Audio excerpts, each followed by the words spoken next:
welcome to episode 72 of Geeks Who Like Sports. As always, I am Ray Carcillo in beautiful Los Angeles, California. Join my best friend in the entire world over in Philadelphia, Pennsylvania, Lee Elias. Lee, how you doing this fine afternoon? Ray, we usually start talking about the weather. It is actually quite nice here in Philadelphia. I'm a little surprised because we're in late August, and the temperatures have been kind of in the 70 to 80 range, which I'm not complaining about, but typically this time of year, it's pretty hot. You know, I always remember September's coming, and I love the fall. Like, the fall and the spring are my favorite seasons. Here's what's happening. I think we're getting a little taste of fall right now as the temperatures drop before the inevitable massive heat wave that we're going to have the first or second week of September that no one's expecting, before the temperatures drop back down to cold, which makes Lee happy, which makes you happy, which makes anyone who doesn't like heat happy. So That's my rant on the temperature. Ray, how are you doing today? I'm all right. Yeah, exactly. I remember the East Coast. This is the false fall, as they would call it, and then you come back in September is scorching. Yeah, and then by the end of September, things really start to actually cool off. This is the teaser trailer for the fall. Yes, exactly. It's all right here. It's been, I think it's reached 100, I think, for 10 days in a row here in LA now. Wow. Lost power briefly yesterday, I think, because everybody was running their air conditioners. Yep. And then and didn't have internet. Didn't have internet for 12 hours, which for some might not be a big deal, but for me, basically meant all my productivity went down the toilet. It's a big deal. Like it's a big deal. Like, we rely on the internet. I think people our age are like, oh, we shouldn't have to because we didn't when we were kids. We rely on it now. We need it all the time. Again, thank goodness for 5G and LTE and those networks. But again, for a gamer, that's not going to fly. But look, they got it back on. That's the good news, right? Yes. Just in time for this episode. A couple hours ago. Yes, just in time for us to record. They must have known. Otherwise, you would have had. We would. This is fortunate. We actually have later in the week. Our good buddy Nate Oliver from the NWHL will have a special leaderboard interview with him. That might have aired a little earlier if we couldn't record today. But that's something to look forward to later in the week. But also something to look forward to is the rest of this episode. We got a big episode for you folks.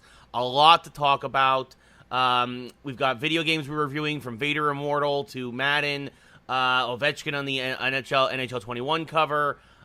We've got Gamescom news. We've got DC versus Marvel. But we also have two massive stories, one of which, of course, the boycotts in the across sports, MLS, NBA, NHL, MLB. We're actually before we continue, Lee, we've got something planned in the works that you're working on. This might be a good time to tease that, bringing up the boycotts, which we'll talk more about later. Yeah, and I'm glad we're bringing this up at the start of the episode. So one of the things that I'm working on producing right now with Ray and a few other people is we're going to be doing a special edition Geeks episode where we're looking to bring on a few leaders from the Black community and the people of color community to discuss with us what's going on in professional sports. Both Ray and I made the decision that it would be almost improper for him and I to discuss that in depth without representation of all races, really, to the best of our ability. So we're working on a special episode where we're going to be sitting down with some leaders in that community and really having a good apolitical Q&A session that is going to be meant to be extremely informative for everyone without an agenda. And that's the goal, right? So we're looking to record that soon. Obviously, we have to get schedules together, but that is something we're working on. We're telling you this now because, A, we didn't want anyone to think that we're ignoring what's going on in sports. And we wanted to make sure people understood that we're taking this matter pretty seriously, no matter what side of the aisle or what side of that decision you're on. We wanted to do the best possible broadcast we can do. So that's something we're preparing. You can look forward to that probably sometime within the next 7 to 10 days. We're recording this on August 30th. I believe. August 30th. So just want to give you a heads up. Early to mid-September at the latest. So just keep an eye out for that. And again, we will discuss it a little bit today, but we wanted to really, Ray and I have a broadcasting and a broadcast journalism background. We'd be remiss if we did not utilize that to our advantage here. So please stand by for that episode coming soon. And Ray, thanks for giving me a chance to tell everybody that we're doing that. Yeah, no, of course. I mean, folks, we got a lot of great stuff planned in the next couple of months. We got a lot of big interviews on the way. We got a lot of things that, we're as we were saying beforehand, we're leveling up. Again, another era of aggressive expansion. Aggressive expansion. You got to say aggressive expansion for geeks who like join sports. Our team. Yeah, exactly. We're gonna have tryouts. Yeah. Good luck not watching that movie in the next 24 hours. Yeah, no, yeah, exactly. It just, but yeah, so we got a lot planned coming down the road. That is just one of many things we wanted to obviously bring that out at the forefront. But also kicking things off in the geek section, another bit of sad news of really sombering and yeah, it's tragic. Yeah, that's the perfect word for it. It's heartbreaking. Yeah. We found out Friday evening that Chadwick Boseman, Black Panther, rest in power, King, because he unfortunately nobody knew this aside from those who were closest to him, that he was battling colon cancer for the past 4 years. He was diagnosed at stage 3. It progressed to stage 4, which is the worst, and he unfortunately he passed away. Very unexpectedly, very suddenly. I know I was streaming when it happened and found out, and it kind of completely threw me for a loop. But even talking about it now is kind of throwing me for a loop, just to kind of, because it in a way, kind of talking about it like this only makes it more real. You know what I mean? Like, and I've not to say I've been bottling it up, but I haven't really discussed it with anyone. Aside from Yuli, I think just that it just is a terrible thing that happened, and obviously, you know, cancer, and to think of the, I mean, you don't want to dwell on the negative. I mean, again, he was in the 43 years that he had on this earth. He made the most of them. He made some of the most amazing projects beyond Black Panther. Obviously 42 was also huge, what he did with Jackie Robinson. He was an actor of tremendous talent, and I think that's the most tragic part, is that we won't be able to see him continue to work for and what other projects he would have taken over the years. But for what he did give us, we are blessed. And you just don't know what people are going through. A lot of people were making fun of him because a few weeks ago, because on social media, because he put up a picture and people were like, "Oh, he looks thin. He looks thin." People were making fun of him, and it's like, and now looking back, it's like, oh my God, like of course he was looking sick. He was sick, like, and it just so I mean, yeah, there's just obviously a lot of emotions and a lot of things going through my head and a lot of other people's, and you just cherish the moments you have with people, because life is short, and it's precious, and you just don't know what's going to happen the very next day. So yeah, you know, look, here's the deal. It reminds you have no control, right, over you know, when and how it's going to happen. And this is the thing about Chadwick Boseman. He's the second high-profile celebrity death we've had this year, obviously the other being Kobe Bryant. And it's an interesting thing to me when celebrities pass away. And here's why. I was just as much in shock as you were, Ray. You know, I felt something when it happened. But I'm always very conscious, too. And follow me here, everybody listening, because I have a good point, hopefully, that I'm trying to make here. But, you know, I'm very conscious of when celebrities die. I typically don't post too much about it. I have no problem that anybody that does. And the reason being is because so many people have passed away this year unexpectedly from other reasons, as in every year, right? And, you know, I didn't know Chadwick Boseman personally. Now, with that said, as Ray said, his body of work obviously impacted me. He impacted me in a lot of ways. I've seen every movie I think he's made. All right. You know, and what happens is I start to sit back and wonder, like, why am I feeling this way? Right. Like about someone I've never met. And again, just follow me here. So, you know, same thing with Kobe, obviously. I never met Kobe. That really struck me. All right. It's because of the impact, number one, that they've had on the world, their body of work. It's because they were able to transcend beyond just being an actor, right? Their films meant something more to me. And most importantly, I know the impact that Chadwick and Kobe had on others, right? And it's a loss. It is just a tremendous loss for everybody, right? Now, with that said, all right, both Kobe and Chadwick, because since we're speaking about Kobe a little bit too, boy, do they have a life worth celebrating. You know what I mean? And when, like, it's tragic and unexpected, but when you look at their life, you know, we talk about, like, you know, bright shooting stars across the sky. I mean, it is a inspiring body of work. It is an inspiring life. And it's wonderful that we have role models like that, albeit tragic, they've passed away, struck a chord with us that's going to make us think moving forward, right? And that's the reality of it. I mean, obviously, just speaking about Black Panther as a role, what that meant to so many people, which still goes, in my opinion, it's under, not sold. It's underestimated what Black Panther meant to a lot of people. All right, it was a major deal, not just in Marvel but in cinema, right? And I think Chadwick Boseman escorted us with such grace, right?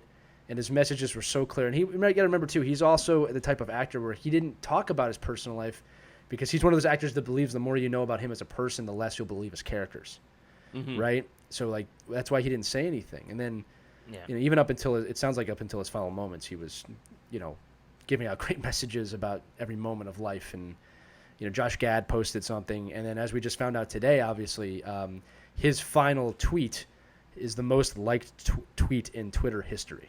Yeah. Right? So it says something about the man. It says something about his body of work. Will be missed, but as much as the shock has passed a little bit for me now and the pain is kind of subsiding a little bit, we can celebrate this man. We should celebrate this man. Yes. Right? In what is really starting to turn out to be a horrendous year.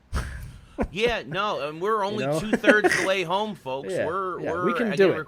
Recording this on August 30th, and we've still got 4 months of this nightmare movie, right? That we're living. And who knows what's gonna happen? I don't even want to get into. Hey, listen, this is take Chadwick's advice. Live for today. Live for the moment. Okay, that's all you can do. And if anything, on closing on this, look, we have no control.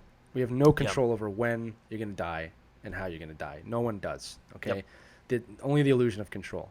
That's why it's so important we live in the moment. We take each moment at a time. Cherish your friends and your family. Stop worrying about things that haven't happened yet, and stop dwelling on things that have happened in the past. Live in the present moment, and things will be okay. You know what I'm saying? Then that he will be missed. R.I.P. Chadwick Boseman. Tragic, but great human being, great body of work. You will be remembered. Yeah.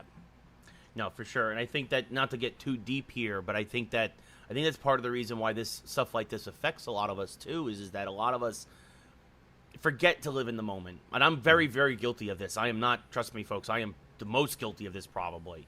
And constantly worrying about the next day or the day after, and not realizing that sometimes you don't have a day after, and it's easy to get caught up in the stresses of our everyday lives. And I mean, a lot of us trying to make ends meet. We're all in that grind, that rat race together, and it's easy to kind of get caught and lost in a routine, and you miss the little things. And I think it's also something like this is very sobering, because it really, like you said, Lee, reminds us of why life is important, why it's precious, and why we really do need to try and live for the now. And it's easier said than done, but it is. But here's the thing. This is what I'll tell everybody. The feeling you felt when you found out he died, wherever you are right now listening to this, the feeling you felt when you found out that he died, it wasn't a good feeling, but this is the truth. That was you snapping into the present moment.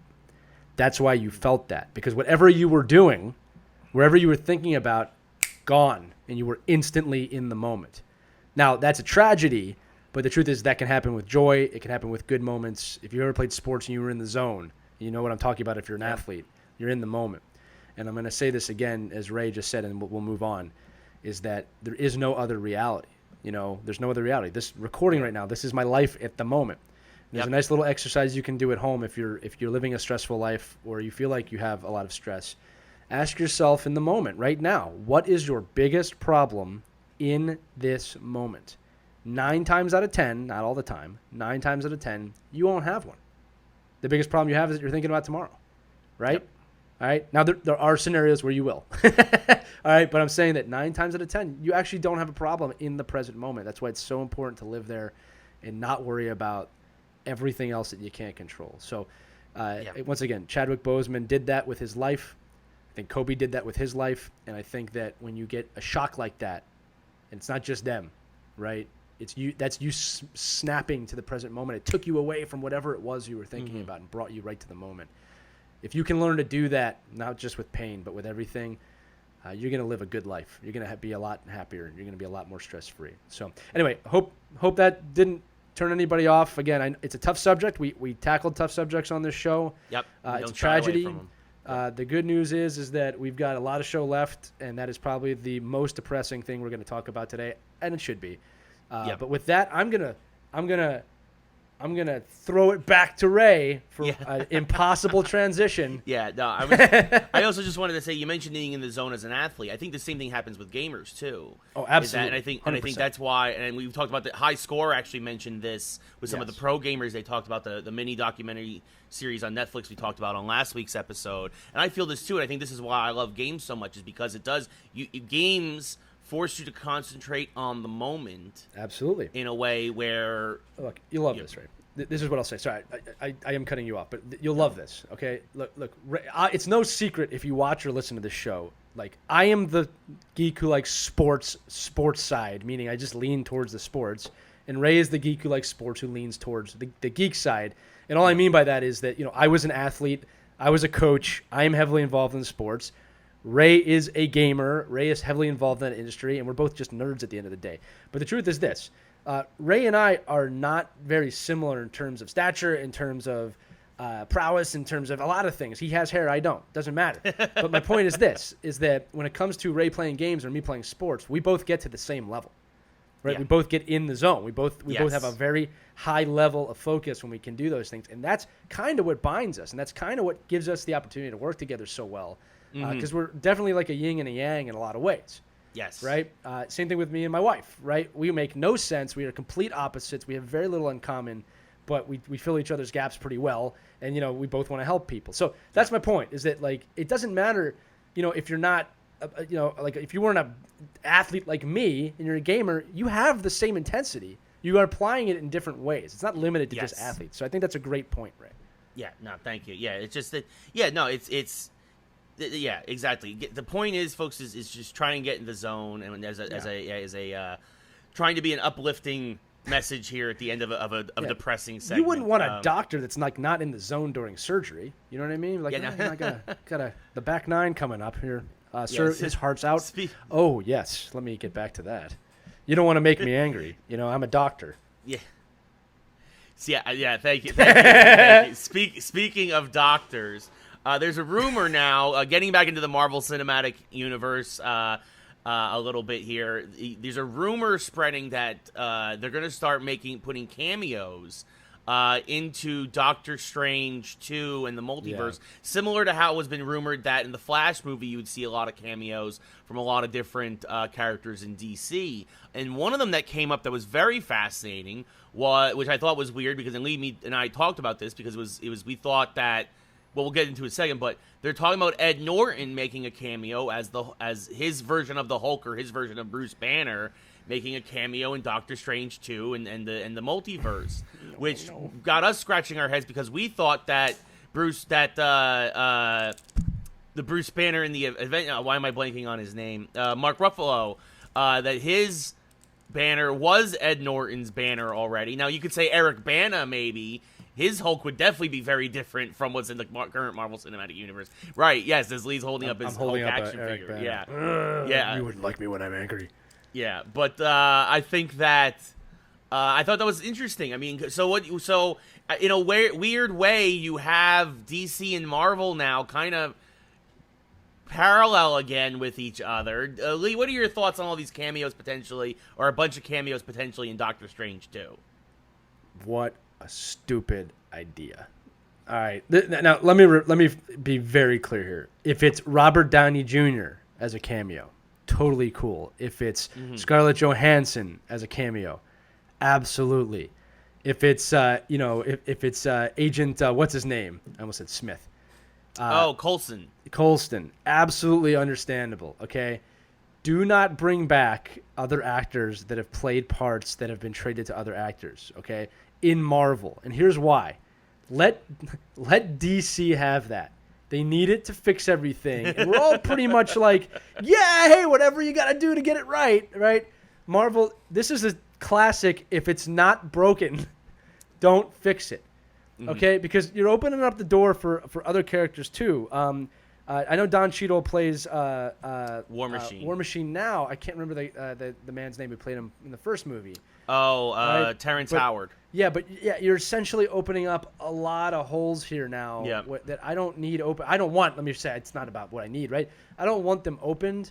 We all just assumed that Hulk now is the same Hulk from the other movie, and that Edward Norton just traded off. And I don't remember them having a good experience with Edward Norton. So I don't know what the hell they're thinking with this. This is, and again, we're going to kind of get into this in a minute. And again, these now are just rumors, like Marvel. by the way.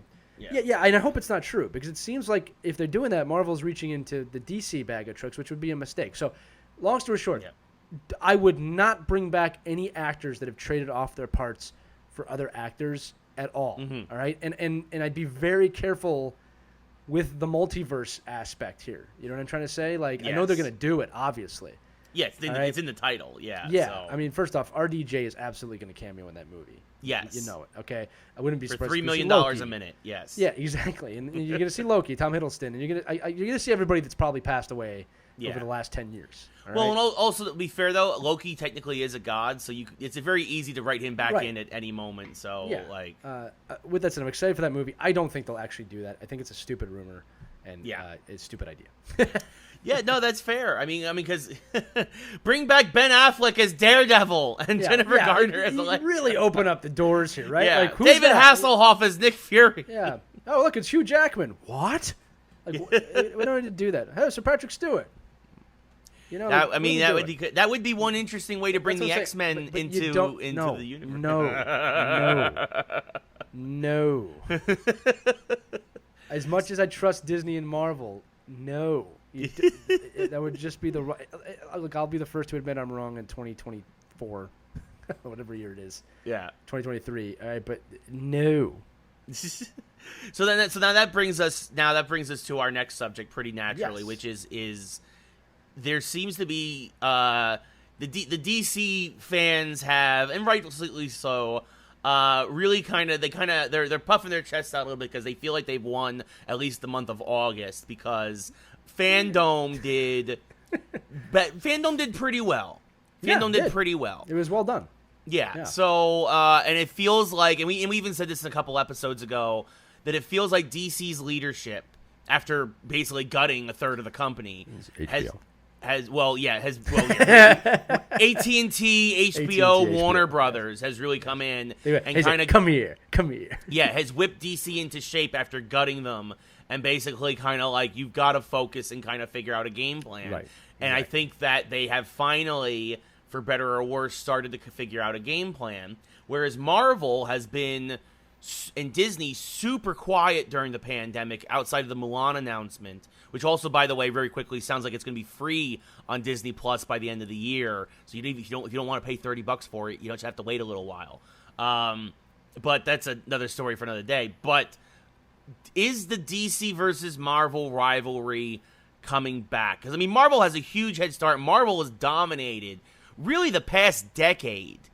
Really since the end of the Nolan trilogy for Batman, and really since the beginning of Iron Man. Like, that was the last time these two were super close. Yeah, I wouldn't even say the end of the trilogy. Just since the Dark Knight was the last peak DC had outside Joker. Outside Joker. Yes, Joker was but again, we were saying Joker was an aberration, right? It was. I mean, it wasn't a DC film. So here's the deal: is I hope so. Boy, I hope so. And I was saying this, Ray and I were talking a little bit before the episode about this, and that's why we're bringing it up now, is that Fandom did its job. Fandom did its job, which was put DC back on the field, okay, where they were absolutely on the sidelines there for us for a long time.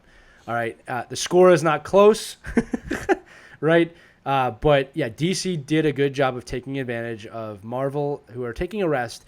And again, we do have to remember that Marvel's at the perfect time to take a rest. They are done with the Infinity Saga, and they are between. So there's no rush for them to get going again, because you're all going to see the movie when it comes out. I mean, they know that. Okay? But as we've said, if DC's back on the field, that means the game's back on. All right? If DC can reorganize and start to create that DC versus Marvel competition again, which is desperately needed because we will benefit. As long as Marvel doesn't screw themselves by putting Edward Norton back in their movies. All right, this is good. Okay, because again, DC's finding its footing. They're not Marvel, but instead of being like the ugly stepchild, right now they're kind of back in the game. All right, they're back in the family. All right, so Fandom did its job of bringing DC back to the forefront and getting people excited about it.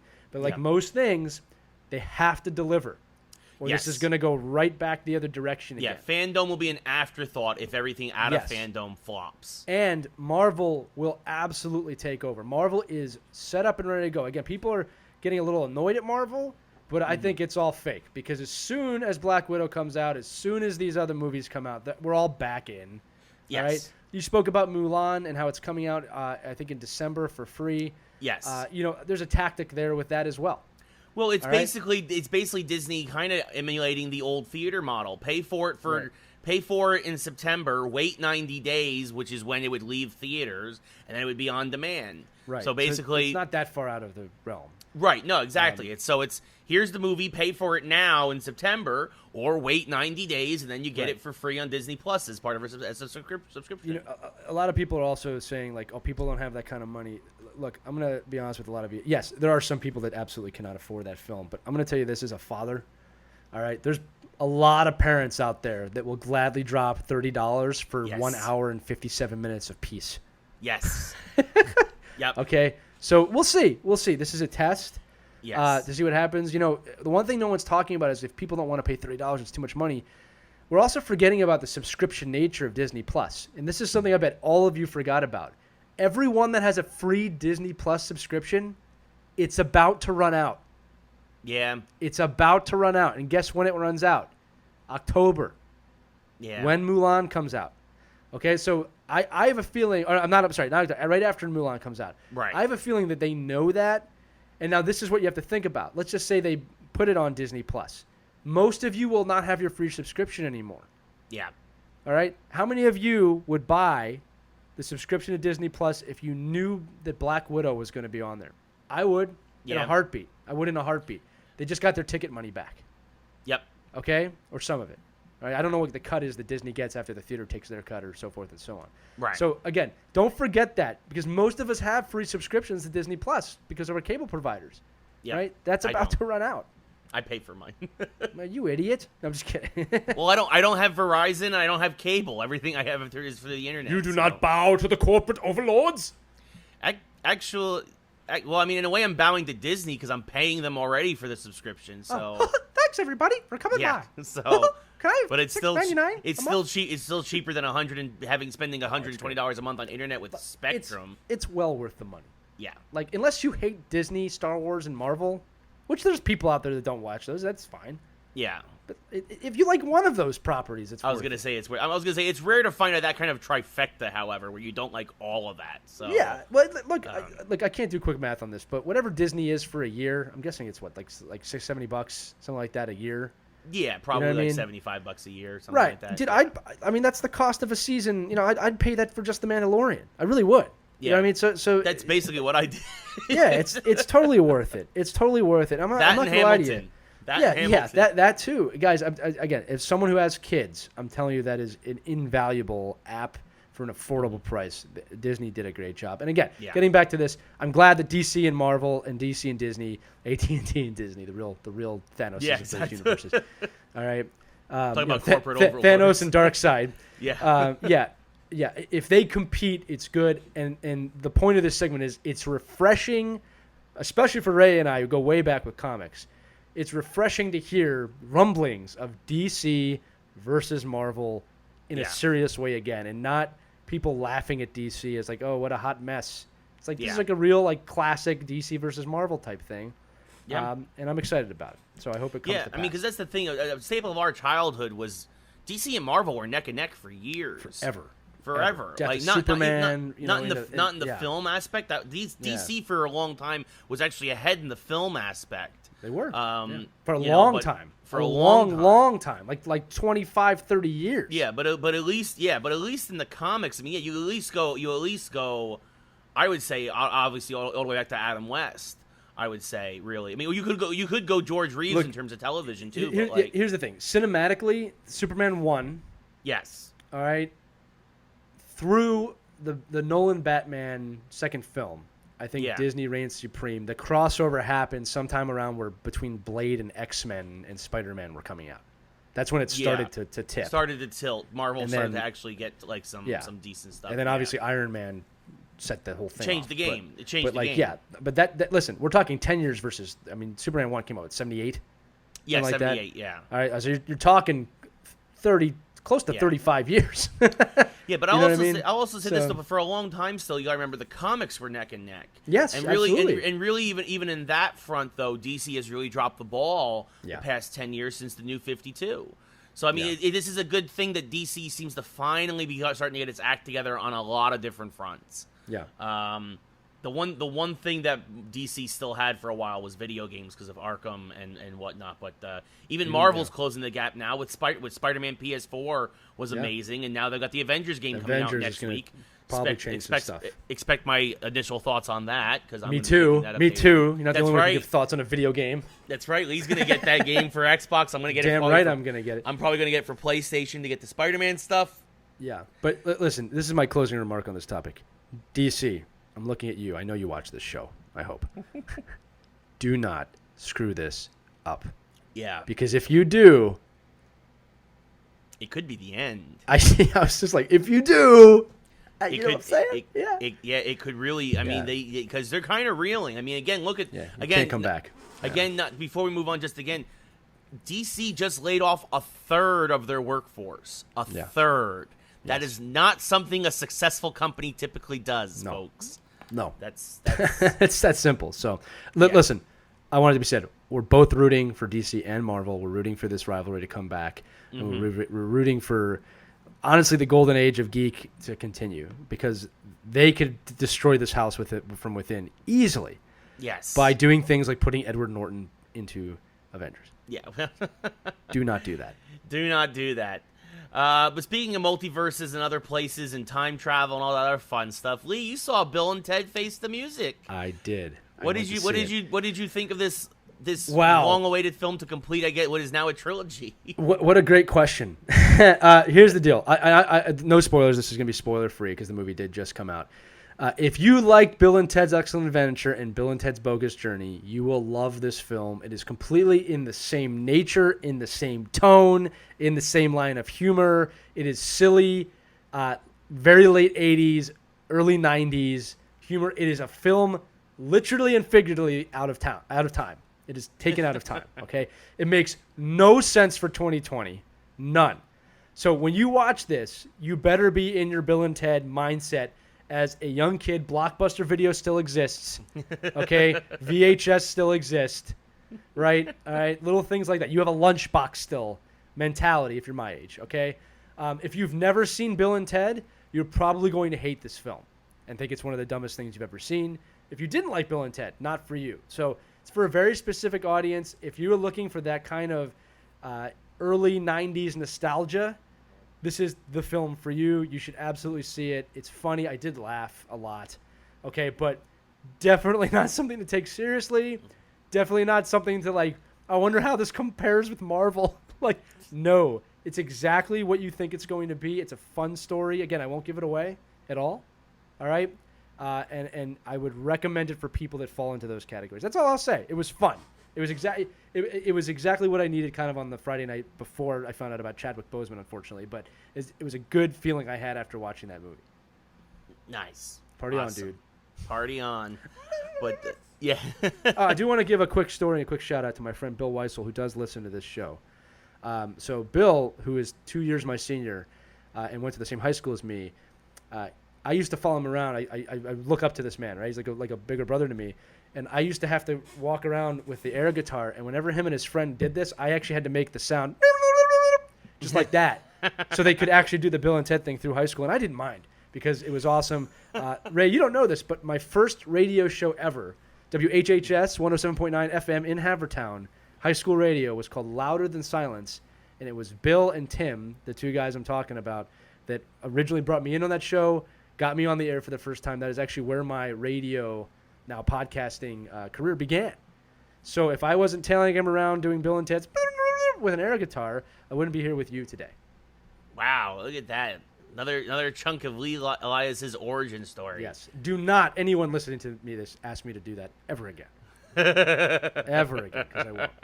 All right. Be excellent to each other and party on, dudes. Nice. That describes the movie right there. However you reacted to that phrase, that tells you what you need to know. Because if you went like, yeah, watch the movie. If you were like, what? Don't watch the movie. There you go. I think that's a pretty good review. I think that's a pretty good recommendation. So there you go. I'm going to help you here. You know what wasn't around too much longer around 1989? The Cold War. The Soviet Union and the Cold War. I'm just going to toss that football back to you. Yeah, you folks might be like, what kind of a transition is that? But just wait. Yeah, we're talking about now. We're moving into video games. Gamescom was this weekend in Germany. Well, digitally. Typically, it's in Cologne, Germany. And one of the big things was we finally got the really big Black Ops Cold War trailer. It's a direct sequel to the first Black Ops, so it takes place between Black Ops 1 and 2, which 2 is near future. And it looks phenomenal. Like, I am super pumped. It's all the same characters from Black Ops 1. Obviously, it's called Black Ops for a reason. It's a clandestine force within the U.S. government and U.S. armed forces who are working in the shadows to keep us safe. And now they are taking direct orders from Ronald Reagan. And it's basically the idea that this Soviet double agent known as Perseus, that is a real person who's been operating has been found to be confirmed, has been operating within the U.S. for, he might be dead now, but was operating within the U.S. for like 30 years during the Cold War. And it takes on a very fictional stance that he basically starts to operate again in the 80s during the Reagan era, and you have to stop him. And it is exactly what I've wanted from Call of Duty now for a few years. Nobody wanted Advanced Warfare or Infinite Warfare or any of this flying BS or all this other stuff. This is back. Cold War era. This is what we wanted. You had Vietnam with Black Ops 1. We wanted what's after that, which is the Cold War, and we finally are getting it. And it looks great. It's by Treyarch, who of course did the original Black Ops games. They are basically, to me, now better than Infinity Ward when it comes to handling Call of Duty. So I am super excited. It's the most excited I've been for a Call of Duty probably in at least probably would say for 4 years probably. So that's coming out in November, and I think in the middle, I think there's like 3 AAA games coming out in like 5 days again, which always happens in the middle of November. I think it's like Call of Duty, and then like Assassin's Creed, and then Cyberpunk 2077. You must choose. I choose all of them. Yeah, exactly. I'm not flying back east for the holidays, probably. Yeah, so. Yeah, we'll make sure that happens. Listen, there's one word I can use to describe that trailer, and I haven't used this word in a long time, and I haven't used it in gaming in a long time. It was chilling. It was chilling. Yeah. It was uncomfortable. I found myself watching this going, is this like real? Was this real footage? I couldn't tell, which is great. And I wanted to bring up this point, Ray, and you're the perfect person actually to ask about this. If I'm not incorrect, the last great game really involving the Cold War was GoldenEye. And GoldenEye was a very unique film and game in the sense of that was the first time that the Cold War had really come back into mainstream pop culture. Because what happened is, again, for some of the younger listeners, towards the late 80s when the Soviet Union fell, what happened is like everything was about the Soviet Union. All the bad guys were Rocky IV, bad guys from the Soviet Union. Yeah. Everything was bad in the Soviet Union, Russia. And then for a short period of time, it went away. And I remember, and obviously in James Bond, the bad guys were all Russian. Yeah. So it went away. And then when Pierce Brosnan took over, they did this kind of relic of the Cold War film, which was GoldenEye. And then obviously the game came out. But that's the last Soviet Union game that I remember that had maybe the buzz that this one does. So I also think the Cold War is a great topic right now for multiple reasons, right? It's a right time for that. It's alarmingly timely in a way. Yeah. Yeah, things come back every 7 to 10 years. Vampires, werewolves, and the Soviet Union. Yeah. Yes, unfortunately. But yeah, no, you're right. I think GoldenEye, I'm trying to think. I mean, obviously Russians are bad guys in a lot of games for good Siphon reason. Filter had it, but that was just like basically. Yeah, nobody even remembers Siphon Filter but me. Yeah, no, I mean I remember, but it was.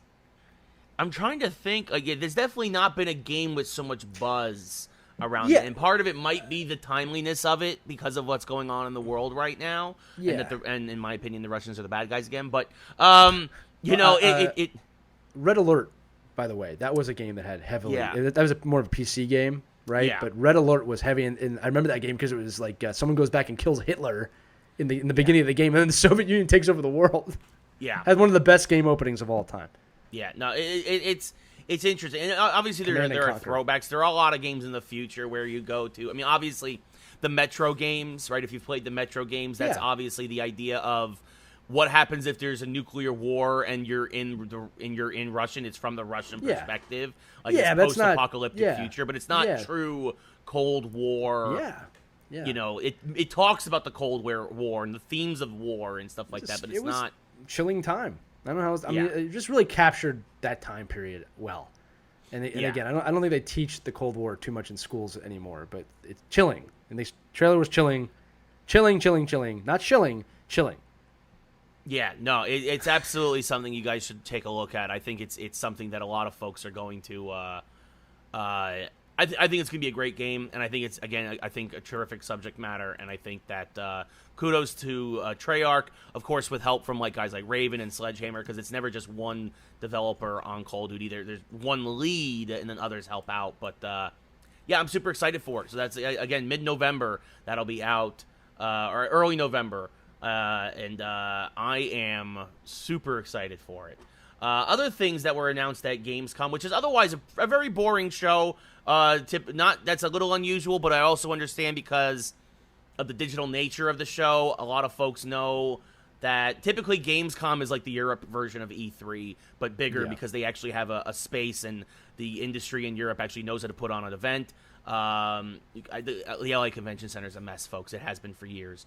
But I think that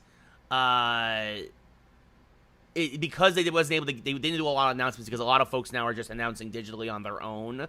So the only other really interesting announcement that I saw, we saw Star Wars trailers, obviously for Squadrons. We got sports news, we got other stuff. But I was a little disappointed because at first I got super excited. Doc Brown, they actually got Christopher Lloyd with even had the Back to the Future theme playing. And he's there to talk about, not Back to the Future, but he's about to talk other doctors. They announced Surgeon Simulator 2. And I'm like, really? Really, Surgeon Sim? You paid Christopher Lloyd to dress up as Doc Brown again to announce Surgeon Simulator 2? What? Yeah. You know, I want to know what Harvard marketing graduate looked at the data and said, well, he's the perfect demographic for what we need. And then I would like to have him play the game that he marketed. I remember Ray was going nuts. I'm getting these, Doc Brown, they're going to make a Back to the Future game. I remember sitting here like, there's no way they're making a Back to the Future game. That's already been done. And he's like, never mind. I was like, yeah, what is going Surgeon Simulator 2. I was super sad. Yeah, well, good for you, Christopher Lloyd. Just don't ruin the character. Got that paycheck. Yeah, I mean, you know. It is what it is, but yeah. So Gamescom overall kind of disappointing, but so there you go. That's Black Ops is the big thing that come out of that for me. Other things in video game news, we got a lot of video game news this week, actually, folks. Pokemon Go kind of surprise dropped on everybody. Mega Evolutions. Of course, me and Lee are still playing Pokemon Go. Still, Lee is now catching up on a lot of the legendaries that are now going through a second cycle. But they added Mega Evolutions, and similar to X and Y, where Mega Evolutions were debuted, they're typically timed, right? You only have them in battle for like 3 turns. So what they did was you have to go do Mega Evolution raids, which is for, right now in the game, Beedrill, Blastoise, the 2 versions of Charizard, one black, the other one with spikes down its back, orange, but with spikes down its back, and Venusaur. And you have to collect energy through these raids, and then you use the energy, you can Mega Evolve your Pokemon, basically doubles their combat power. Like, it's a huge boost. And you have 4 hours then to battle with them, in only usable in other raids. I appreciate them trying to add this to the game.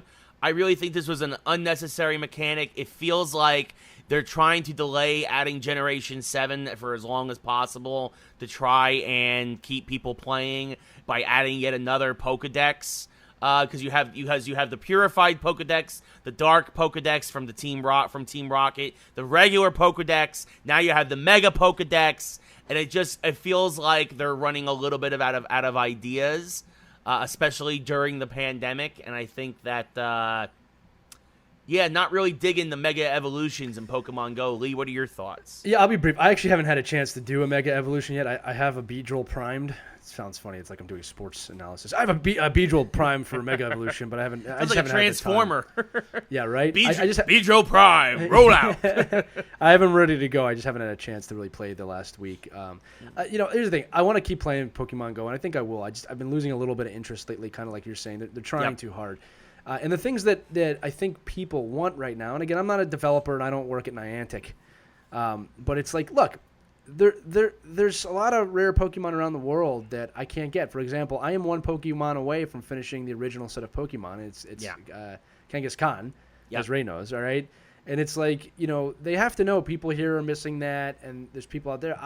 Why don't you do another event where rare Pokemon from around the world are going to be appearing in the wild and migrate or whatever, or even in eggs or something, for a weekend. Like, the best part about Pokemon Go this summer has been community days and Pokemon Go Fest and the Philadelphia Safari Zone that Ray and I did. Like, I'd like to see some more effort with that than a whole new game that I got to learn that I don't really have the time for right now. And it's a little bit complicated. It's not complicated, but let me just put it this way: I have to learn how to do it. That's all I'm trying to say. Right, I got to take some time to figure out how to do it, and like I said, it's not fun. It's not something I get to do with my kid. Like, I like the core of Pokemon Go. Go outside and hunt. You know what I mean? And I wish they would do that again. And like I said, bring over. That's what people want, right? Ray, they want the rare Pokemon they can't find. Yeah. Like most of us aren't battling in Pokemon Go because there's really nothing to battle for. Yeah, I don't. So need we're anything really just trying to collect the Pokedex, and it's kind of. It's losing its luster now a little bit. Again, this happened to me once before until they added Generation 2. This happened at the end of Generation 1. Like, you can add on too fast, or you can add on to the point it's like, what's the point? I'm never going to get there. And, that's not what you want. Like I said, I'm one away on one generation. I'm a few away on another generation. Like, give me those. Yeah. Right? Because I'm more likely to keep playing and then release Mega Evolutions and then release something else. But and especially because we can't travel. I mean, we can't really readily travel right now. Right, exactly. I would love to be able to go to. I haven't had a vacation again in a year and a half. I mean, because I can't travel to take a vacation. Even though now there's regionals in New York. Like, there's a Buffalont is exclusive to New York. Yeah, why? And that's what I'm trying to say. Like, I can't go up to New York right now. And like I said, I wish they would think a little bit more to the fan base with that stuff, because Pokemon Go Fest was a huge success. I mean, the amount of people that were playing that day. But look, here's the deal. This is the first time since I've been playing Pokemon Go, and I've been playing mostly since it began. There was about a couple of years I was off there because of the military. But I showed it to Ray. This was the first time in the last couple of weeks where I had absolutely no missions to complete. It was the first time ever. I had nothing. I had no objectives to meet. And that's dangerous if you're a maker of that game, because it means now I don't have a reason to come back outside spinning Pokestops to make sure I have my streaks going, which I don't really need either. Yeah. You know what I mean? So, again, do appreciate the effort, but, let's give the people what they want, right? Let's get some rare Pokemon out there so we can... I need a Kangaskhan. I always said Kangaskhan. You love that. I know. It's Kangaskhan, which Ray has a few of, but he won't fly here because he's selfish. And he doesn't want to die. Anyway. Yeah. Well, I mean, and even that Speaking also, of... No, just kidding. Well, no, I was going to say, and also with Pokemon Go, I mean, also they're adding Victini back to another thing soon, and it's like, for those of us who paid for the pass to get Victini, it feels like you're adding it now to the game so early that it's like, why did I Yeah. I feel like I wasted my $15. Yeah, you which gotta be smarter than that. You gotta be smarter than that. Like, they're really starting to turn off their fan base a little bit here, and I think they're panicking because Yeah. they realize, oh no, we're coming out with Pokemon faster than Nintendo can make new ones.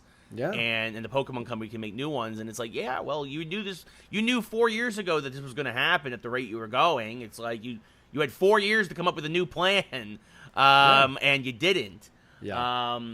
But we'll see how it goes. This is how games like that die. It is. Yeah. We'll I mean, see. look, they made billions off this game, so they'll be fine. Yeah. But like, Yeah. It's obviously it's a cash cow that they don't want to. You don't want to have it dry up too soon. So, but yeah. Speaking of games, a lot of other games came out this week. A couple of reviews coming down your way. I've got Vader Immortal for PSVR. This game sucked. Yeah, no, exactly. It forced choking. So first off, you don't play as Darth Vader. You play as another smuggler in the Star Wars universe because that's original. So you're a smuggler. You're trying to evade the Empire, and basically you get pulled from hyperspace by a gravity well Star Destroyer. For those of you who don't know, there are Star Destroyers that are specifically they can produce gravity wells similar to a planet, and they're used to set traps for ships to pull them out of hyperspace. So I do appreciate that little bit of lore. And basically, you are captured above and brought down to Mustafar. Vader is in his Vader is in his temple there, his castle. And basically, you find out that Vader's been looking for. He's had several leads, but he's looking for someone who is particularly slightly Force sensitive, but also has the blood lineage of someone called Lady Kovacs, who was a Force-sensitive user who was the ruler of Mustafar generations ago. Eons. Yeah. Yes, eons. Well, it's funny you mention Eon because there's a thing that she creates called the Eon engine.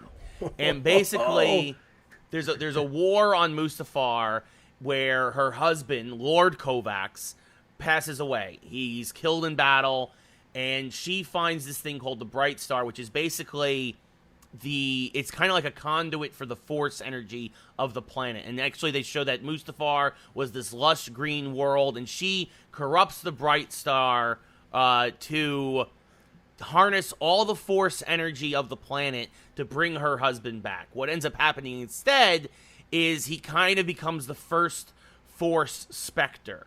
And that's why it causes all this turmoil. It throws the planet into balance. That's why it becomes a lava planet. Volcanoes erupt, fire everywhere, everything's destroyed. The indigenous people of Mustafar are driven underground into caves, who you meet some of. They've been living there for generations, and Vader's just kind of let them do their thing because they don't matter to him.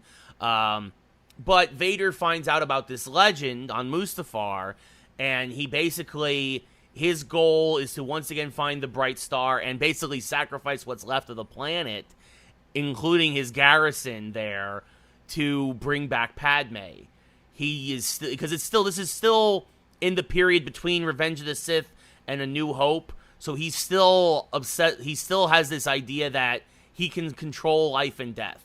He can get Palpatine promised him that there are people who can control life and death, and Vader is still obsessed with this idea, and he wants to bring Padme back.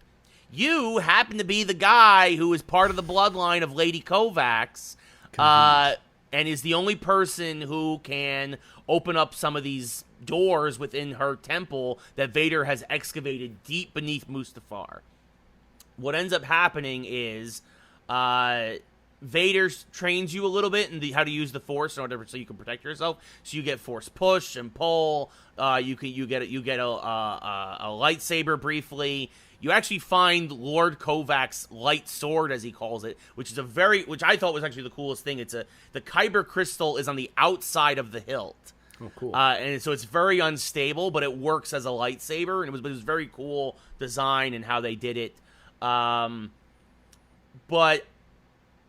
I'll say that the game was not optimized for PSVR. It plays like a game that was made 2 to 3 years ago. So a lot of early VR bugs are throughout. Also, and this is something we've talked about, this is why we enjoyed Fallen Order so much, it made Vader come off as very weak. You fight Vader at the end, spoiler alert, and No. you as a as a person who's basically had like 3 days of Force training and has never used a lightsaber before, and you go toe to toe with Vader, like you don't beat him. And I'm gonna spoil this now. It ends up as a stalemate, but like that would never happen, ever. Vader would kill you. Well, what's easily. the stalemate? What does that mean? Like, So basically, spoiler alert. Here's a spoiler. If you're not gonna play it, alert. don't listen to this. You basically fight him to know. a standstill, and then basically just destroy. You instead of fighting him anymore, you just run and you go no, and you destroy the Bright Star, and you actually see Padme as a Force specter very briefly, like cool. as he's pulling away the energy of the because he does turn the engine on as he's pulling away the energy of the planet, but you also see people like people vaporizing, they're dying. He doesn't care because Vader, he even says it in this really cool one. He's like, he would sacrifice. He's like, if Mustafar isn't enough, I'll just go to another planet with this and just destroy as much as possible, whatever to bring Padme back. Yeah, that's what he would say that. Yeah. Which is the singular mindset of Vader. Yes. But the fact that you go toe-to-toe with him and then destroy the Eon engine, and it just... here's the thing, Ray, is that... So they're okay vaporizing people on the planet. Yeah. But because it's a VR kids game, they're not okay with killing you. The proper end of that game was that Vader was just toying with you and using you and tosses you away like trash. And if there's going to be a toe-to-toe battle, he's just playing with you, and you find that out at the very end. That's the correct way to end a game like that. Well, the funny thing is... And you die, by the way. The game ends with you getting choke-holded by him and dying. Yeah, That's how it should end. Which it does. He starts to do that, and then you destroy the Eon engine, and he lets go, and there's an explosion, and you're thrown off you miraculously survive the explosion. So does Vader, of course, but like... Yeah, I mean, and the funny thing is that actually at the end of so there's 3 acts. It's broken into 3 episodes. Each one's $10. Vader at the end of Act 2 basically throws you into a Rancor pit on Mustafar. He just kind of leaves you. Once he gets the Bright Star, he's like, what did you think, that you would be my apprentice? And he just force throws you off the cliff into the Rancor pit and forgets about you. So yeah, it's still pretty bad. All right. No, he's still bad. There's still some badass moments, but I was really disappointed by the end by the end battle because Vader would just have killed you. Like it just, I don't know. Again, that's what happens in Fallen Order for those who haven't played it. Like you don't really fight him. I think you get one swipe at him the whole game, and the rest is you running away from him. And he's powerful, and it's just And the only reason why you get away is because, like, literally your master, he has to hold back an ocean, and he can't divert his attention away from that, and he lets you go. Yeah. Like, this was... And again, and you get a little bit of help from the Force Ghost of Lord Kovacs, because his whole thing is he doesn't want to be a Force Ghost, so if you destroy the Bright Star, he can go back to... he can go to Oblivion, but, like... Then there's with the Force. Right, exactly. And then there's the whole idea that now Mustafar is no longer going to be a lava planet because the Bright Star energy's been the Force energy's been re-released into the planet. So now it's going to start healing itself. No, that doesn't work. Yeah, I know. It doesn't work with the films. The Rise of Skywalker starts on Mustafar, and it's very much still a lava planet. Yeah, tell me about the Padme scene though. Is it you see her or do you hear her or what? You hear her and you see like the outline of her, and it's actually interesting, like because there is one very brief scene where in the first episode where you're kind of spying on Vader as you're making your escape, and he pulls his helmet off, and it sounds like Hayden Christensen. It's not. It's an impression, but it's somebody. He basically says with his scarred head, bald head, and he has his hand on this crystal, kind of like in the Wizard of Oz, where you can see people through that crystal ball, the witch's crystal ball, and there's a vision of Padme there, and it keeps kind of flickering in and out, and he basically says, "I will do anything to bring you back, Padme." See, that's cool. Now I hope they make it into just a game I can play on my screen. And make it it's not. very it's not terrible, but it's definitely. It's very buggy. The story has a lot of loopholes in it, like you mentioned again, the Mustafar thing. That kind of is like, well, this wouldn't work in the films or Star Wars. It doesn't make sense. Unless we miss something. Yeah. Well, how long did it take you to play and beat? 2.5 hours. That's exactly what you predicted. So yeah.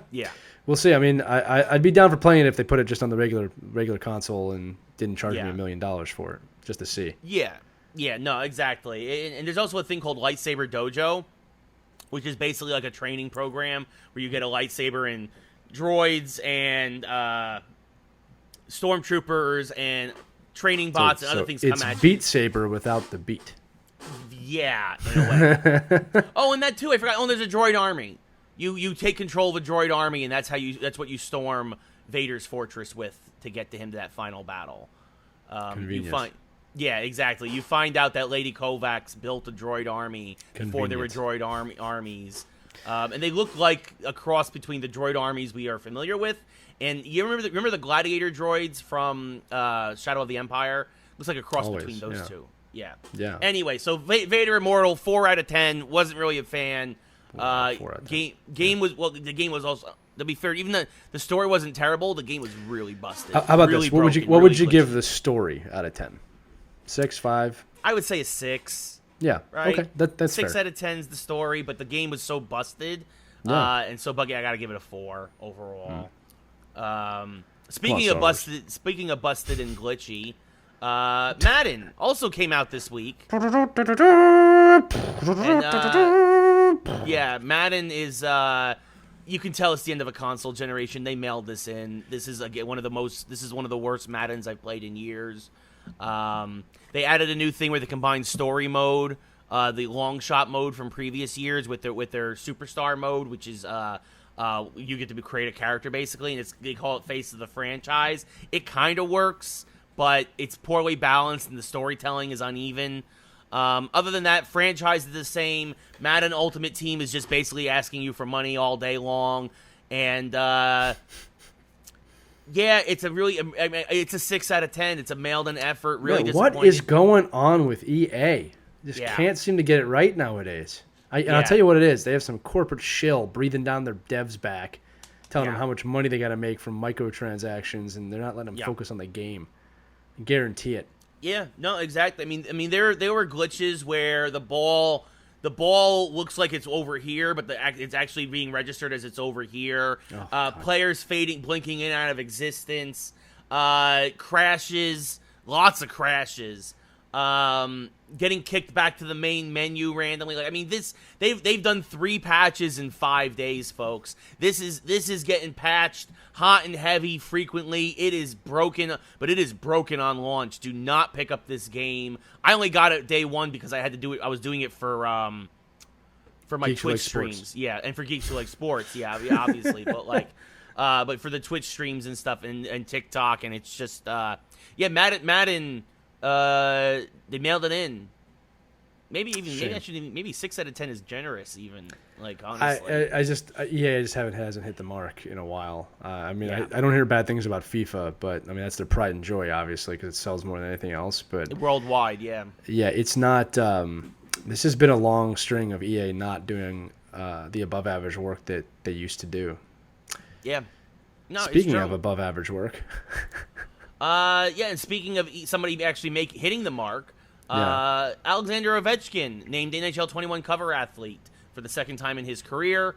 Again, end of the generation. They gave a release date October 16th, so 6 weeks from now.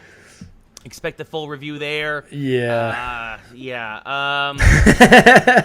No one's expecting much. They've promised improvements to the goalie AI to try and get rid of. Yeah, I know. They've been promising that for years now, and we keep finding glitchy goals. They also added a thing called Hut Rush, which again is their hockey ultimate team, which again seems to kind of be like spend more money, yay! And they said they're going to add a bigger emphasis to the trade deadline in franchise. The one thing they're improving in franchise, because this is something I've been complaining about for years, which is trading in the game. And we'll see how that goes. But it's the end of the console generation. EA's mailing it in very clearly here in 2020. I'm good for Ovechkin getting cover athlete, but I am not looking for big things here from NHL 21. Yeah, here's what I'll say about it. I mean, like, sometimes you can look at the trailers and see what they're doing. So they're highlighting Ovechkin's cool that they're highlighting him. I think it's great that he's back on there. He deserves it. I did not appreciate that the trailer made him sound old. And then like he's really old and a veteran. I'm like, well, wait a minute, man. I kind of was drafted. I remember when he was drafted. Yeah, but then I was like, okay, maybe he is a little bit old. Maybe he is. And then I was like, well, maybe I'm a little bit older than him. And then I was like, thanks for reminding me that, EA. No, he deserves to be there, to be fair. Yeah. A few other players would have as well, Pasternak, and a few other players that probably could have been on there this year. Yeah. But and then the other big reveal was that you can do some of these trick goals, like pick the puck up behind the net. And, the lacrosse goal and everything. Yeah, I mean, like, guys, that should be there, and it's not something you want to highlight, that you can do amazing but ridiculous goals, because now that's what all the little gamer kids are going to figure out how to do is a technicality. And try to do, yeah. Yeah, and the thing is, like, I just remember when this game was great 10, 15 years ago, and I looked forward to playing it, and the mechanics kind of made sense, and it's just like, I got to tell everybody this. As a hockey player, it feels nothing like playing hockey. You look at MLB, or, you look at even Madden in a way. There's something reminiscent of playing baseball and football or in PGA. You're reminiscent of actually playing the game. I know it's not a physical swing, but in hockey, with the AI and the way systems run and certain things, it is just doesn't feel like it at all to me. And again, what it becomes is a pattern-based game where kids find out the way to do like ridiculous moves. Then it's not fun for me, because that's not why I'm playing the game. So we'll see. Like, again, they've been promising for years something good. Watch this actually be all right. But EA not doing a great job right now. It's been 6 or 7. I would say 6 or 7 years. I would say NHL 14 was probably the last really good NHL game, which was the beginning of this generation. So it's been a while. Maybe they NHL need to figure 15, this out. It's been a while. That's my point. Yeah, it's been. We're talking years here. Yeah. So that does it for a lot of video game stuff like this week, like we said. So a couple of quick reviews from me, and a couple of big news stories, and that does it for the geek section. Moving into sports now. We kind of already did, but with EA Sports, we moved into moving into proper sports, real life sports. Of course, the big story that we teased at the top of the show. On I believe it was Wednesday, the Bucks said they were boycotting the playoff games that night. The Magic, who they're playing, quickly followed, and then the whole league followed, and then baseball followed, and soccer followed, and hockey followed, and the WNBA. And the WNBA followed, and we had no sports again for about 3 days. As all the major leagues that were active at the time were basically like, we are making a stand here against racial injustice, about nothing that's changed. Of course, this was all triggered by the shooting in Kenosha, Wisconsin, of a cop shooting a black man in the back 7 times. I believe it's Jacob Blake is his name, and in front of his children, and nothing came about it, aside from the man miraculously surviving, but now paralyzed from the waist down. And I'm not gonna get into the fact that the man had a record. I'm not gonna get into the fact that they found out later that he might have had a knife on him or all that other stuff. The fact of the matter is, he was not a threat to the cop at the time, and from the video we've seen, and the cop, look, folks, in this.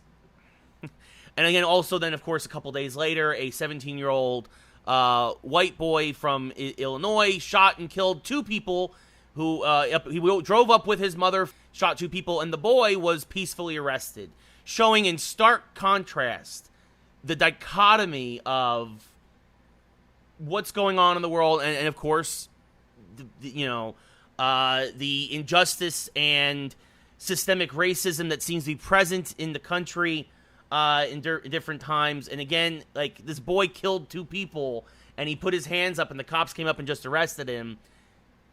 Jacob Blake had his back turned, was shot 7 times, and of course, so the sports leagues did a walkout, did a boycott, using their platform to really again shine a light on what's going on in our country, and what's happening here, and again, that Black lives do matter and are supposed to matter, and again, using sports as a platform, I think, to properly shine a light on a social injustice that's happening in the world right now. So that's the situation. Yeah, look, here's what I'll say. I'm not going to comment on any of the incidents involving police yet. Again, we'll have a deeper conversation about this on that special episode that I was talking about. Yeah. Look, here's the deal. This is all I'll say, Ray, and kind of not to retort you in any way, but there are triggers. There are triggers that set off protests and set off boycotts. All right. Yep. I'm not really interested in discussing the trigger because I think that ignores the larger problem. Because when we talk about the trigger, there's going to be people on both sides that say, "Well, he did this and she did that, and this is what happened." And to me, it's not irrelevant, but it's missing the bigger point. I don't think we should be. I'm just trying to give context to the situation. You're fine. No, I'm not saying that at you. I'm saying this in general right now. Okay, and this is my message right now. That again, we're going to have a full episode about this. When anyone talks about the triggers, whenever anybody talks about trading situations to make something right or wrong, we're just burying ourselves more and more and more and ignoring the topic. So this is what I'm going to say about the athletes sitting out, because there's been people on both sides of that.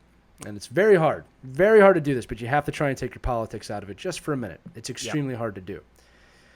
Take a step back, and this is what I do. I look at the whole picture. It is unprecedented that every major sports league shut down in some fashion for a period of time. Yep. We need to listen more than we're speaking right now. Yeah. And I don't think anybody's doing that. I think everybody's pointing fingers, and I think there is absolutely no accountability out there right now on anyone, on either side of the issue. I'm taking a holistic approach to this, okay? And I really think we need to start listening to each other here. For the people on the side of the issue that are talking about,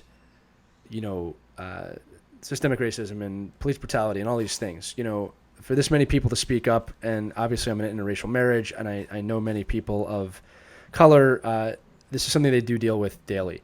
And as a white person, I don't think that we see it too well, all right? And I don't think we should assume that we see it. And then on the other side of this, is the support of police, right? Which I am not against the police. I am against them not trying to change for the better, which I think they are going to try and do. Yeah. I'm very in the middle on this issue if you haven't taken it. So all I want to say, because again, we're going to do a full segment on this. And this is what I would like everybody listening to take away from this episode. No matter how you feel about what's going on, for all the major sports leagues to stop, and every player and every team and the leagues and the league owners and the commissioners to stop and say, hey, listen, let's listen for a minute. Let's really think about this for a minute. Something's going on in our country. It's a big deal, and it's unprecedented. Take that into account before you start saying, this guy shot that guy. He had a knife. Well, this young boy was killed. Guys, murder is horrible, no matter how you look at it. Every loss of life is tragic. Yes. Okay? All of it. We do ourselves no favor by one-upping each other with different forms of murder. We bring ourselves lower and lower and lower. Okay?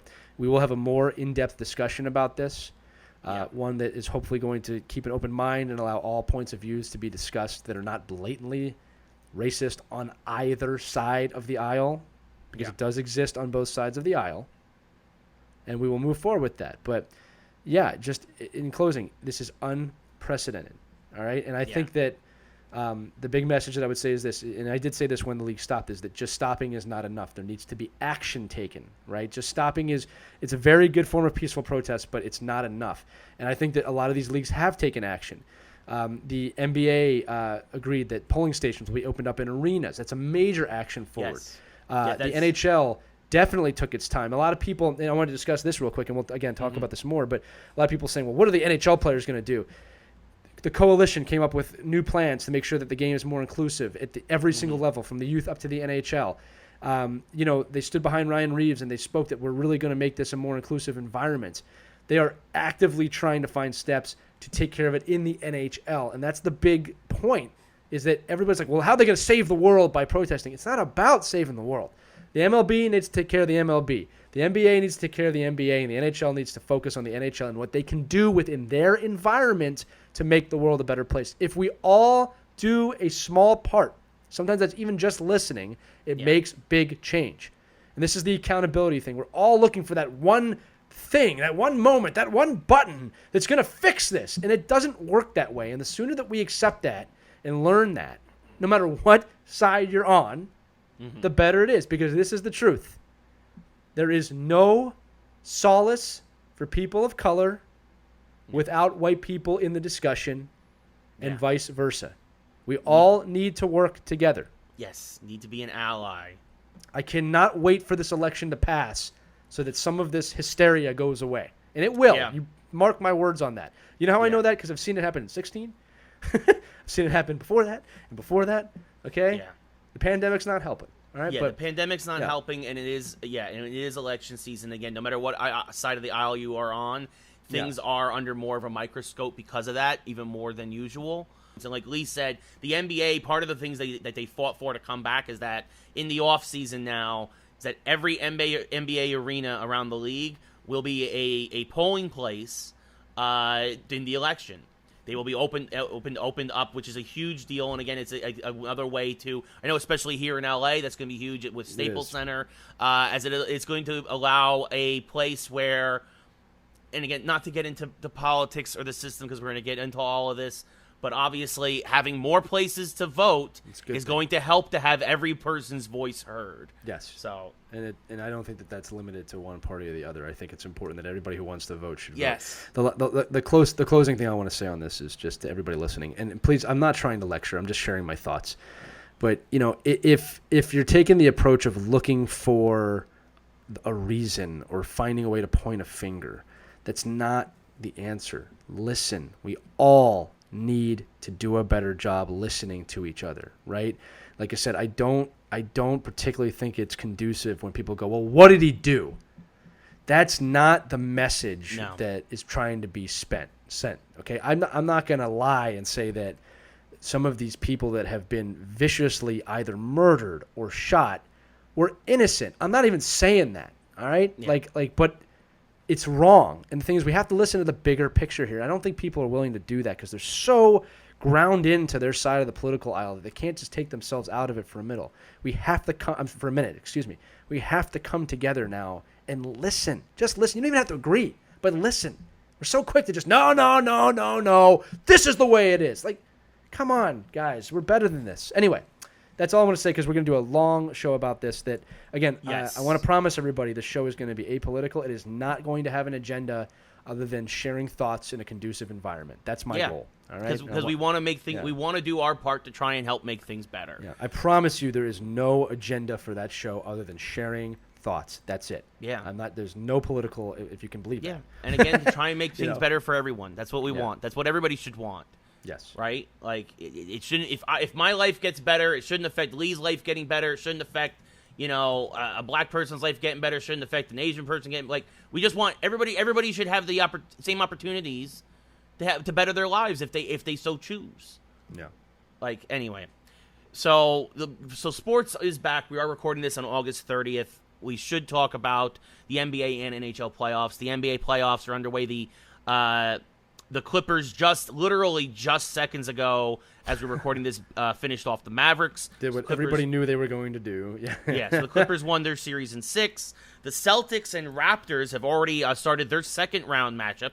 Celtics won by 18 in Game 1, so they're up 1-0 in that series. A little surprise there. Nuggets and Jazz are 3-2. The Heat and Bucks, and their second round matchup gets started tomorrow. Rockets and Thunder will finish their series off. And, the NBA is interesting because it's not like the NHL where they wait for the rounds to finish and then they have the schedule put out. The NBA just kind of stacks. It's like, oh, well, these guys will play each other anyway, so let's just get the next round going. So you have the first round matchups finishing as the second round matchups are starting. But, and of course, the Lakers have advanced already, so no surprise there. And the Bucks have advanced as well. Everyone freaked out because the Trailblazers beat the Lakers in Game 1, and the Magic beat the Bucks in Game 1, and both teams won the next 4 games and 1-5. So didn't I predict that? Didn't I predict that last episode? The Lakers would win 4 in a row. Yes, exactly. So it's like it's everybody needs to settle down there. Happens. It should be interesting though. I think Raptors Celtics will be a great round 2 matchup. I am looking forward to that, and was surprised to see Boston so handily handle Toronto in Game 1. In hockey, your Flyers aren't looking very good. Oh, that's not true at all. Come on. Yeah, that's not true at all. Give me a break on that one. It's a 2-1 series, and that's that's going to be a long series, I think. I predicting that one to go 7 games. I could see that, but we'll see what happens tonight in Game 4. We're recording this about it's 6 o'clock in the East. Look, here's the deal. If you want to analyze that series real quick, the Islanders were a great team, better team in Game 1. The Flyers in Game 2 went up to a 3-0 lead and won it in overtime after being challenged. It was a great game. In Game 3, to the dismay of many Islanders fans who probably listen to this show, they got a couple wonky goals. They deserved to win the game. But that was a much closer game. And again, the Flyers have not lost back-to-back games in January. So if they lose tonight, absolutely. I mean, it's kind of obvious. It's a 3-1 series at that point. Yeah. Very dangerous position. But I expect them to bounce back, which they always do. I think that's going to be a long series. And again, that's just how I look at it. I'm not panicked in that situation just yet. Yeah. The team that should be panicked is Boston. I was just about to say the team that, well, as the Celtics are doing pretty well in the NBA, the Bruins should be panicked here in the NHL as they lost. And I got a little flack for this because I predicted Tampa would beat Boston in this series, and now Tampa's up 3-1 in that series. Yeah. And Tampa Bay looks to be on the cusp of making it to the Eastern Conference Final. Tampa Bay is pissed, and they have a reason to be. After getting knocked out and swept in round 1 last year, they are the little engine that could. Nobody thinks they can win. That's why they're doing so well. And they are a very, very good hockey team. I believe that I said, I am tapping myself on the back a bit, but I believe I said before the playoffs got going again that was the team to watch out for because they are a very good team, and no one's talking about them. So if they go to the conference final, I'm going to claim myself the king of predictions. Once again, Tampa Bay. No, seriously. Although, it shouldn't surprise anybody. But didn't you take Boston in this round? I think I did, but then I went back. I was like, what did I say before? I don't remember if I picked Boston. If I did, I said it was in 7. Like yes, I said, no, we actually both said that it was going to be a 7-game series. Yeah, but I'm pretty sure you took Boston, I took Tampa. But it shouldn't be a surprise to anyone. And that is what I said. I don't know who's going to win that series. That's what I said last week. Yes, and it was kind of a gun to my head pick there. Yeah, because you don't. Which I'm not lying about. I was going to say no. You don't use because you don't make a lot of predictions typically. That's what I like to do. Right. No, but if Boston comes back, I'm totally going to own it like I knew. Well, it would have to be a 7-game series now for them to do that. Yeah. So and don't count them out yet either. Don't count them out. No, for sure. The Canucks are up. The Golden Knights are up 2-1 on the Canucks. I'm not surprised on that. I actually think the Golden Knights will win that series. They're a very good team. Yes, they have a reason. Like I said. And the one prediction that I make that I do regret now is because of so many goaltending troubles that have come up for them. Is I predicted Colorado to win, but now obviously they're down to their third goaltender. Yeah, there's no way you could have predicted that. This is a different series if that doesn't happen. So. Right, and so now Dallas is up 2-1. That game 4 just getting underway as we're talking here. And Dallas, I mean, with a banged up Colorado team, Dallas is primed probably. We'll see what happens today. But could be primed to get themselves to the Western Conference Finals. That would be interesting. Dallas versus Vegas. Look, again, Dallas is a team that kind of is coming out of nowhere a little bit. I mean, Dallas fans will say that they've known that the whole time. Yeah. But, we'll see. This is where, again, I'm going to be the cliche coach. For the Avalanche to win, the best players have to become the best players, and they're going to have to score a lot of goals, which they're very capable of doing. So even though that game just got started, I still think that's going to be a little bit of a longer series than people think, and I don't know who's going to win. Right? Colorado really came storming back at one point, but when Dallas wins, they're killing Colorado. It's not a close game. So look, the remaining 8 are all good hockey clubs. Give the Islanders credit; they are pesky and they work their butts off, and they're winning. And they have a great coach. And like I said, if before the series started, if they end up beating the Flyers, they deserve it. All right, but I'm not going to sit here and say, the Flyers are out of that series yet. It's too scrappy, and like I said, it's too close. Yeah. This is one of the right. This reminds me again, the Rangers versus LA in the Cup final. It's very close games in terms of what's happening, and they got 2 wonky ass goals last game, which they earned. I'm not saying they're not good. That's how it happens sometimes. All right, and they won the game, but. The point I'm making is that could have easily just tipped the other way. You know what I mean? So we'll see what happens. I don't think the Flyers are playing bad. I think they can play better, but I don't think they're playing bad. Yeah, no, it'll be interesting to see how they respond tonight in Game 4, for sure. They've always responded, like I said, and until they don't, I'm expecting them to. That's not a wrong analysis. Yeah, no, that's fair. That's very fair, and we will see what happens. But because I took the Flyers actually in this round as well. The Islanders are giving them more of a fight than I thought they would. They are a great defensive and pesky team, and their goaltenders are playing way above the level that they typically do. That's true. Yeah, well, we'll we've said this a million times. A hot goalie can steal a game or even a series sometimes. They also match up very well against Philadelphia. I actually think that if Philadelphia advances, they're going to have an easier time with Tampa or Boston than they are with this team. I agree with that. If they win, so it's like we'll see what happens. Yeah. Well, I predicted originally, actually, I predicted in my bracket, I predicted Philly versus Tampa. So we'll see what, and then Philly, I can't believe I said this, I had the Philly win the cup, but we'll see what happens. Wait, can you say that again, please? Yeah, I predicted that Philly would win. I thought you guys are the best team coming into the Beam bracket. One more time for me. Just say that one more time. Moving on now to our next topic. Thunderdome! We talked about Fandome earlier. Now it's Thunderdome. And this is unfortunate. Again, we kind of going back to, I guess, our worst demons are coming out at this particular time. WWE has allowed, has allowed people to come in and TV screens all around the arena to watch with fans, but clearly they did not screen a lot of these folks. Well, you can't do that, Ray. You can't screen everyone coming in, right? So, well, I mean, they should, because now we've had several incidents now of people in the fandom of wearing KKK paraphernalia, horrible, Nazi paraphernalia, horrible, and someone just putting up a picture of Chris Benoit, completely bad taste, as their avatar. Yeah, so clearly not the best people or the best look for the WWE. Very bad. As this has been out there, obviously those accounts immediately after the show they were suspended, they were removed from Thunderdome, but the damage was done as, again, these images were up there during the broadcast, and again listen, it's dumb. They should have had a team of people vetting everyone that comes on. I don't care how many screens there are. I don't care how many people you have to hire, but if there should be at least 20 people vetting every single screen. Yep. Right. The other leagues that are doing this are doing that. They get selected of who's coming in and going out.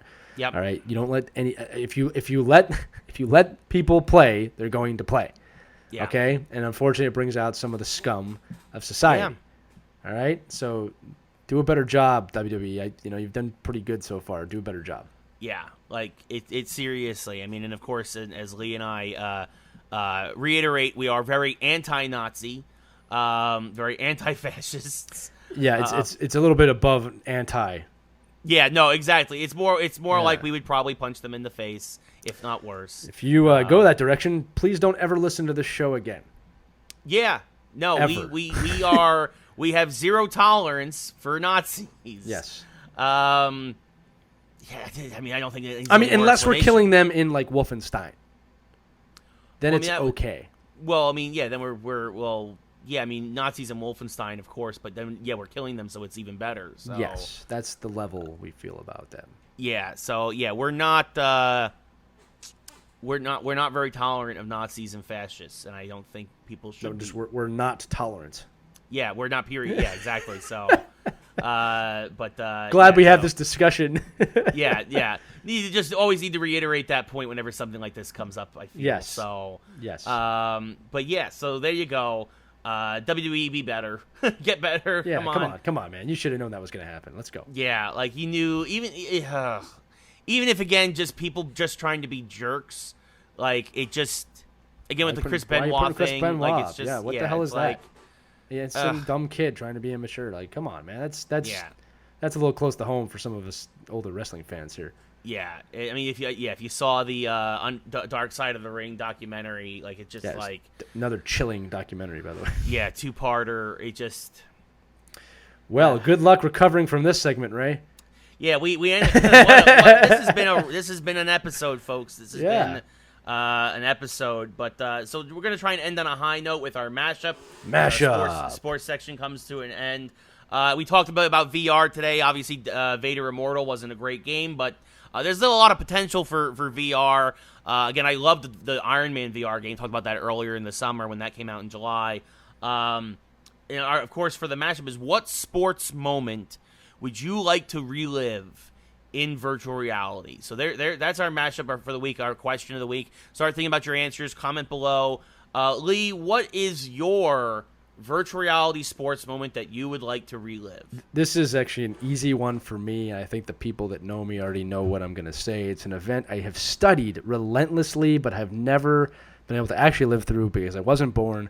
It is the 1980 Team USA hockey win over the Soviet Union in the Olympics. I would love to relive that game in a virtual reality setting with Herb Brooks yelling at me on the bench and trying to survive the last 10 minutes of the game with a 1-goal lead, all the way down to the countdown, and then as a little bit of a bonus, you get to play the gold medal game the next day, or whatever they did, and get the gold medal. I would love to experience that in virtual reality. I would even love just to sit there in VR, not even playing, and experiencing that like from a helmet cam or something like that. It's an easy one for me. There's nothing else that's going to be even close to that. Yeah, no, for me, there's a couple. The one in my lifetime would be the helmet catch by David Tyree in the Patriots in the Super Bowl. Yeah. The one I wasn't. That's fair. The one I wasn't alive for would be 1978 Game 6 Yankees versus the Dodgers.